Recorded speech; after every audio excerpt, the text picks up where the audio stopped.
சேலத்தில் மிக பிரம்மாண்டமாய் GVS clubs and resorts இயற்கை எழில் கொஞ்சம் மலைகளுக்கு நடுவே உலகத்தரத்தில் அமைக்கப்பட்டுள்ள தங்கும் விடுதிகள், மிக நீளமான நீச்சல் குளம், 4 புறமும் மலைகளால் சூழப்பட்ட பசுமை நிறைந்த பள்ளத்தாக்கு, எங்கு பார்த்தாலும் பச்சை பசேல் என புல்வெளியுடன் கூடிய எல்லா விதமான ஹைஃபை வசதிகள். வாருங்கள், உங்கள் இன்ப சுற்றுலாவிற்கு ஏற்ற சரியான இடம் GVS club and resorts, Udaiyarpatti, Salem. ஹாலிடேஸ்னாலே அது நம்ம GT Holidays தான். GT Holidays, South India's #1 travel brand. You know you are special when you're with GT Holidays. Udhayanidhi அவர்களின் செயல்பாடுகள் எப்படி இருக்குன்னு நீங்க நினைக்கிறீங்க? ஆச்சரியப்படுகிற வகையில் அவருடைய செயல்பாடு அமைந்து வருகிறது. இப்படி ஆச்சரியப்படுகிற வகையில் அவர் களமாடுவார் என்று நான் கருதியதில்லை, கனவு கூட கண்டதில்லை. அடுத்த தலைமுறைக்கு இந்த இயக்கத்தை லட்சியை கடத்துவதுதான் திமுகவின் முன்னிருக்கிற மிகப்பெரிய வேலை. அதுவும் இமாலய வேலை. ஒரு நுகர்வு கலாச்சாரத்தின் நுகத்தடியில் பூட்டப்பட்டுவிட்ட அடுத்த தலைமுறையை லட்சிய ரீதியாக வார்ப்பது என்பது கடினமான பணி. அதிலே இன்றைக்கு அவர் வெற்றி பெற்றிருக்கிறார். ஒரு 90,000 இளைஞர்களை திமுகவில் இன்றைக்கு இளைஞரணியில் இணைத்திருக்கிறார். நீட்டுக்கு எதிரான வேள்வியில் 1 கோடி மக்களிடம் கையெழுத்து பெற்று குடியரசுத் தலைவரிடத்தில் கொண்டு கொடுத்திருக்கிறார். நாடாளுமன்ற தேர்தலில் ஒரு செங்கல் புரட்சியை நடத்தி வல்லாதிக்கத்தினுடைய அறைகூவல்களை அந்த பிரச்சார களத்தில் எதிர்கொண்டார்.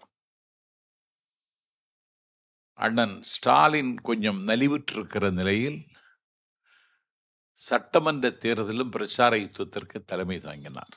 இளைஞரணி செயலாளர் என்ற நிலையில் லட்சிய ரீதியாக சிந்திக்கிறார். அப்படி லட்சிய ரீதியாக சிந்திக்கிற ஆட்கள் தமிழ்நாட்டில் கிடையாது. பாசறை பக்கம் அப்படின்னு முரசொலியினுடைய கடைசி பக்கத்தில் அஞ்சானஞ்சன் பட்டுக்கோட்டை அழகிரிய சாமி பற்றி இன்னைக்கு யாருக்கும் தெரியாது. அழகிரி சாமியினுடைய கதையை ஒரு ஆளை வைத்து எழுத சொல்லி இளைஞர்களுக்கு அதை கடத்துகிறார்.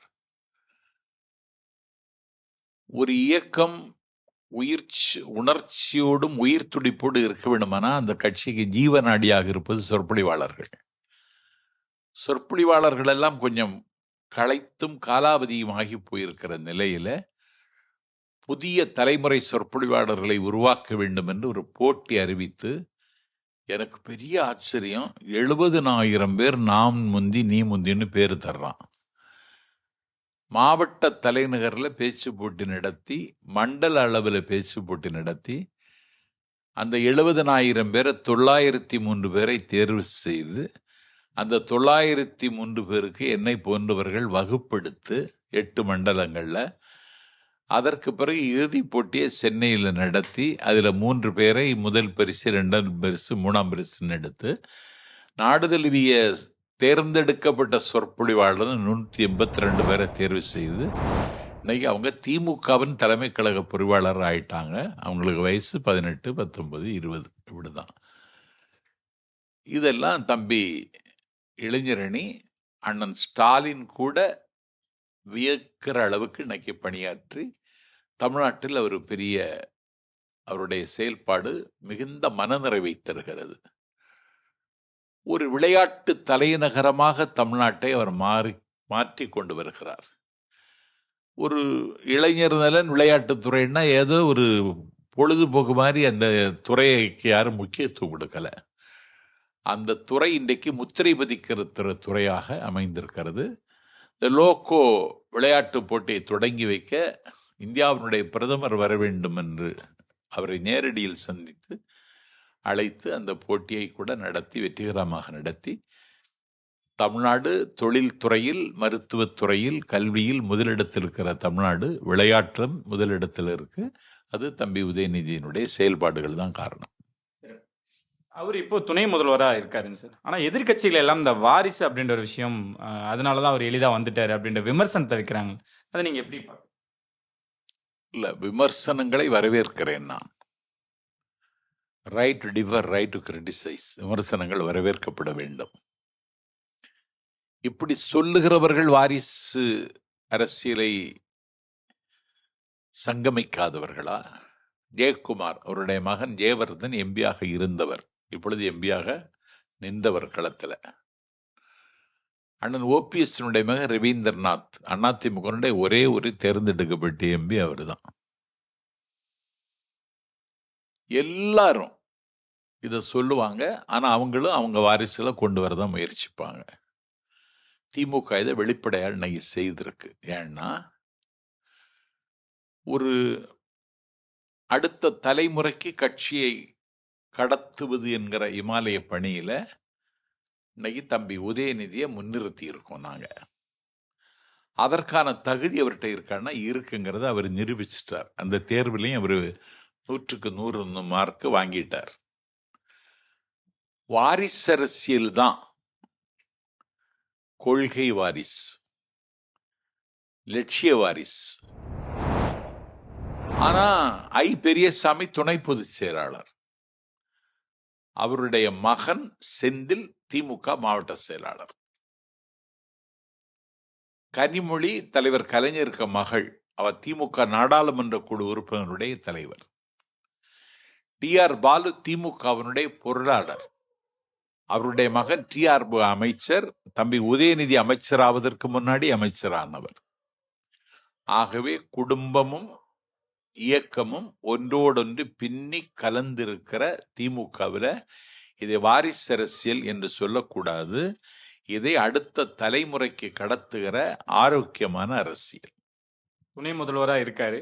உதயநிதியோட அந்த ஆளுமை அப்படின்ற ஒரு விஷயம் இருக்கு, அதை எப்படி பாக்குறீங்க?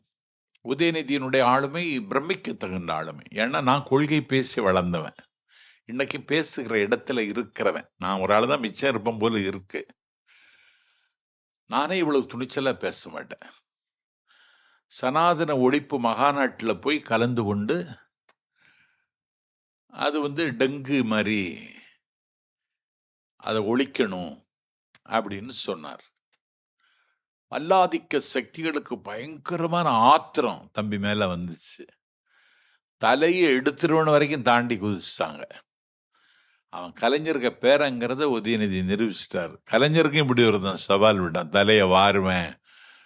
கலைஞர் சொன்னார், ஏன் தலையே நானே வாடுறதில்லை 10 வருஷமான்னு. அதையும் அச்சத்தோட அதை பார்க்காமல ஆளுமையோட அதை எதிர்கொண்டு சொல்ல திரும்ப பெற மாட்டேன். முன்னில் வைத்த கால் முள்ளில் வைத்த கால் என்றாலும் அதை பின்னால் வைக்கிற பழக்கம் இல்லை. சனாதனத்துக்கு எதிரி அந்த நிலைப்பாட்டில் நான் உறுதியாக இருப்பேன்னு சொன்னதன் மூலம் இளைஞர்களுக்கு புதிய நம்பிக்கையை அவர் தந்திருக்கிறார். இதை திமுகவில் இன்னொரு ஆள் செய்தா வெளியே தெரியாது. தலைவருடைய மகன் என்பதனால, அண்ணா ஸ்டாலினுடைய புதல்வன் என்பதால, முதலமைச்சருடைய மகன் என்பதனால அதற்கு இன்னைக்கு ஒரு பெரிய விளம்பரம் கிடைச்சிருக்குன்னா அதுக்கு காரணம் இப்படி திமுகவில் நிறைய பேர் இருக்காங்க. ஆனால் அவங்கள விட தம்பி உதயநிதி செய்கிற பொழுது தங்கப்பதக்கத்தில் முத்து பதித்தது போல அழகாக இருக்கு.